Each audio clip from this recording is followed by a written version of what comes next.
right, welcome back to the channel, guys. We are in one of our favorite places, the Bowling Factory in Douglasville, Georgia. If you guys haven't already checked out this facility, it's awesome. The staff here is great, and of course our other favorite training facility, the Kegel Training Center, is kind of our first home. This is our second home. Love coming back here, and thank you to Randy and Janine and everyone for taking care of us here and allowing us to do what we're doing today, which is showcase the Hypnotize. Now, if you haven't already checked out our second channel, Naney Lease Extras, it's where we do the first 10s of bowling balls and where we do a lot of our other different content that doesn't make it onto our first channel. But what I love about that now is I'm able to get a sense of what the ball does for you guys on the first channel, so that way when we get into this, we can make this a little bit better, give you guys a better idea of what we're seeing with this bowling ball. So what we saw in the first 10 is I am bowling on a typical house shot and didn't quite have the miss room that I needed in order to strike as many times as I need to on a house shot. So today we're going to show you the Hypnotize out of box, and then we're going to play around with the surface to show you the difference in how surface can make such a huge difference if you're not seeing the ball motion that you want. What we are going to do is we are going to throw 5 shots with the Hypnotize out of box, see what happens, and then play around with the surface.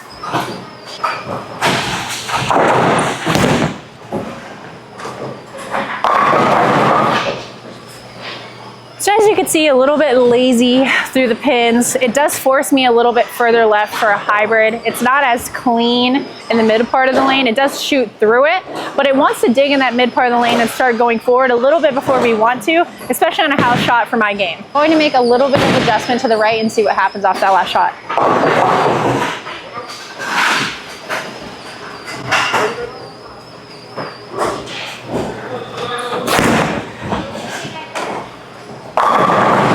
There we go. Now the thing that makes me a little bit worried when I'm in that part of the lane with this ball, the way it's reading, is my misses tend to be a little bit slow. So the problem is if I throw my slow shot where I just threw it, the ball's going to go through the nose. Now obviously the goal is to throw as many good shots as possible, but on a house shot we want to be able to strike when we throw it bad.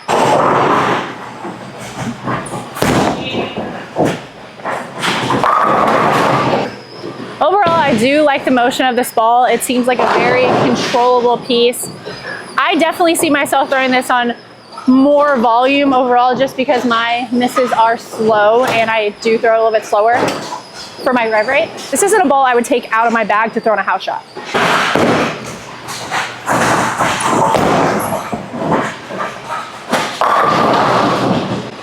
As you can see, still a little bit lazy.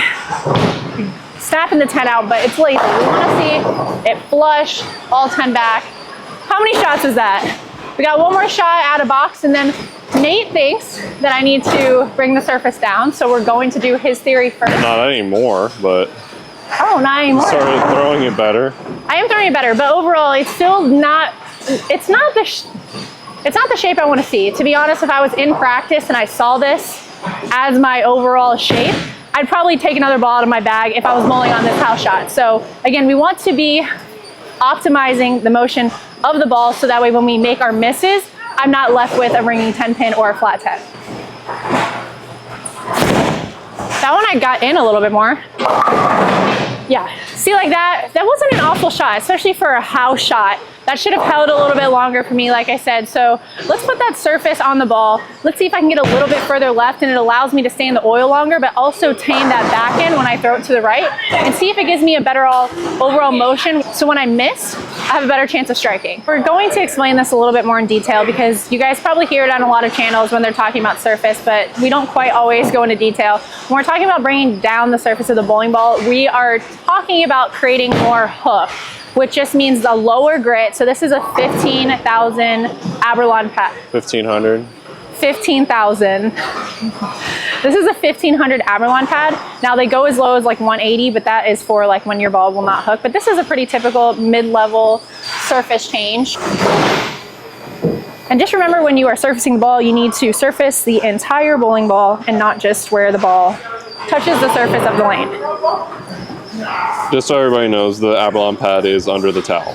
Oh yeah, sorry. It just gives me a little bit more grip. As you can see, a little bit shinier. And as you see, you want to go in a circular motion to get that grit in there. Also, 2 things to remember. You always want to wipe the ball off fully before you throw the first shot.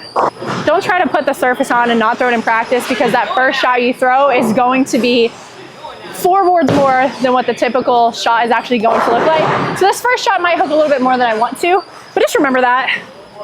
If you surface your bowling ball, try to throw it before you need to throw it in competition, because it's not going to really give you the look that you desire or the overall look that is going to be the ball going forward from the first shot. I am going to move a little bit left with this than where we were previously.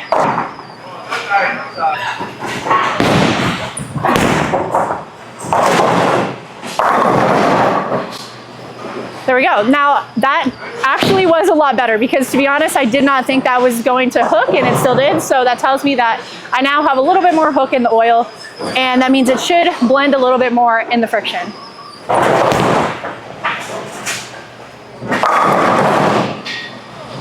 So I'm like 4 boards left of where I was previously, and I really don't think I could have done that with the ball previously. It was shooting through the front part of the lane and getting through the mid lane. It was a little weak when it got to the break point.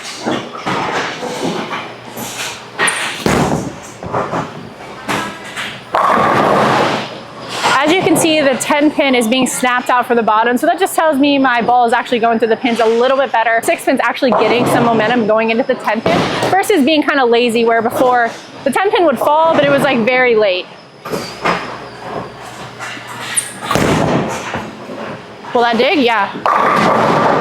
Yeah, so overall you see my ball motion is better, but however, this is a pretty fresh house shot, and I wouldn't want to be forced that far left early, because again, house shot, you will score better on a house shot the further right you can stay and break down the lane better, versus I shouldn't have to go left. Depending on your game. I'm going to throw that asterisk in there, depending on your game. Yeah, of course, depending on your game. But for me, someone slower, I can hook it, but I do not want to have to get into the traffic, especially with guys like Nate who have the higher rev rate. I want to try to use the friction to the right and not the friction in front of me. The friction to the right, meaning like the friction down lane, that's where I want to stay closer to, versus the early friction that Nate and the higher rev rate players are going to create on a house shot. So overall, the motion is better, but that's not typically where I want to be at a house shot right now. Still not a ball I would probably throw on a house shot, unless there was more oil. Let's move a little bit further left and see if I can still get the ball to go through the pins.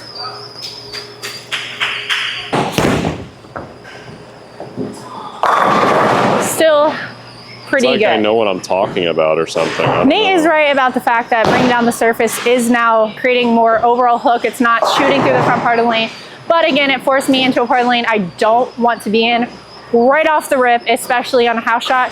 So now let's see if my theory works, where I can get a little bit further right, which means we are going to bring the surface up on the bowling ball and put some polish on it. Nate's theory. Elise's theory. Elise's theory isn't done yet. No, you haven't missed. I said I want to put polish on it. You haven't missed. Let me get back with my polish. All right, now she's shiny.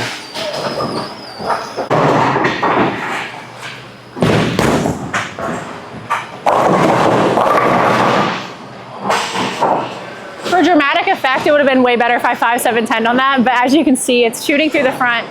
So not quite the reaction that we had where I was striking and I had overall miss room left and right. So I'm actually just gonna jump like 10 boards to the right and see if it stays on line. I was standing about 32 with my feet with the 1500 surface. I'm actually just gonna jump to 22 and see what happens, because that's typically where I would be on a house shot.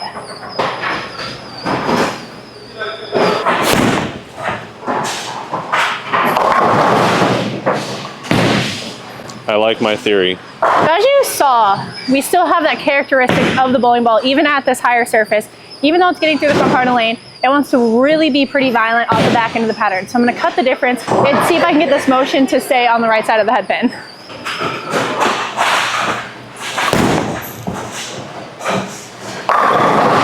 See, and actually if I can throw a couple good shots and they actually don't get offline, I like that motion better, because as you can see, it dug through the 8-pin. The 8-pin was like the last pin to leave the deck, and the 10-pin was way gone before any of the other pins were also leaving the deck. So I personally like that motion, but let's see if it actually gives me a little bit of miss room.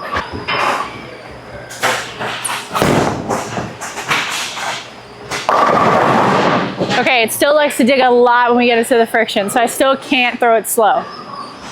We're going to move a couple more.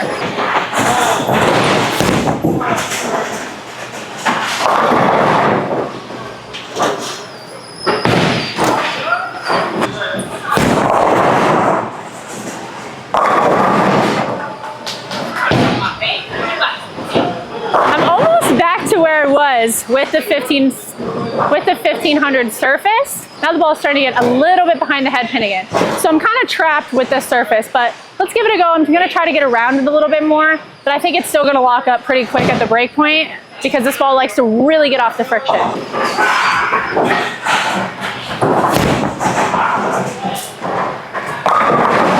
So as you can see, the surface makes a huge difference on the reactions I have.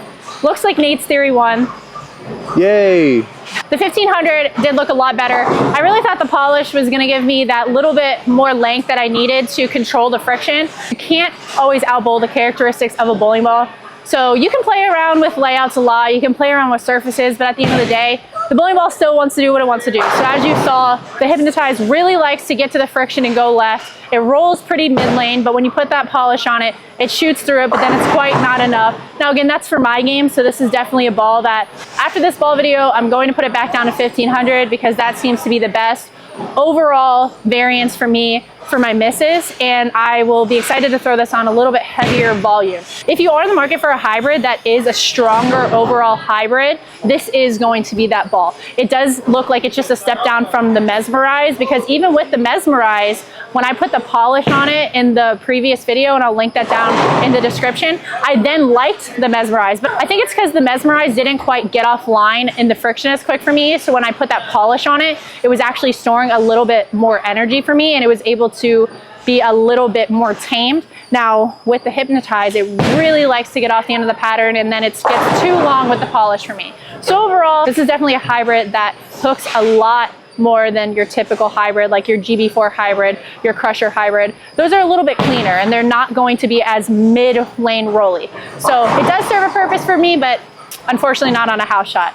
Hope you guys enjoyed this video. I hope you guys learned some tricks for your game and what you see. Let us know what you think about the Hypnotize and what you saw with the different surfaces. And if you guys have any questions, please comment down below, and we try to get back to everyone and answer your questions. As always, we like to celebrate milestones. On this channel, we are celebrating at 30,000. We are going to be doing a giveaway.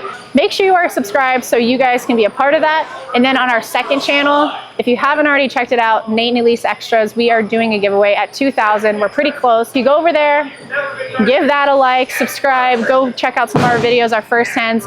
We're going to be posting some other content over there. If you haven't already heard, we are donating 20% of our whole YouTube paycheck for the month to Donna and the X Out Breast Cancer Foundation, which is partnered with the Striking Against Breast Cancer tournament, which is the PWBA PBA tournament where the men and women compete for a title in the summer. So the biggest way you can help us is make sure you watch this video, because that is free. But if you do have some spare change and you want to help us give Donna a big check at the end of February, the link is in the description for our merch where we partnered up with them. We want to support Donna and everything she's done. We love the Lucy. It's a great tournament and we love what she's doing, and we want to give back to her and try to support everything that that tournament is about. We can't thank you guys enough for all the love and support, and we will see you guys on the next video.